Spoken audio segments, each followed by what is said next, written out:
Inaapula pa rin sunog sa isang factory ng gulong sa Valenzuela. At yan ang unang balita live ni Alan Gatos ng Super Radio DCWB. Alan.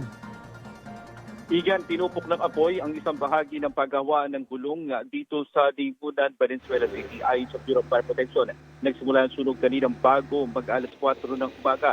Partikular na tinupok ng apoy ang sinasabing gilingan ng gulong na unang proseso sa paggawa ng gulong. Dahil sa yari sa goma ang mga nasusunog na materyales, pahirapan ang pag-apula. Kaya ginamitan na nila ng kemikal na AFFF para mapabilis ang pag-apula sa apoy. Sa mga oras na ito'y nasa under control na ang sunog na umakyat ng hanggang ika-4 na alarma. Patuloy pa rin ang ginagawang pag-apula at inaalam na ng mga tauhan ng BFP ang pinagmulan ng sunog. Igan? Maraming salamat, Alan Gatos sa Super Radio DCWB.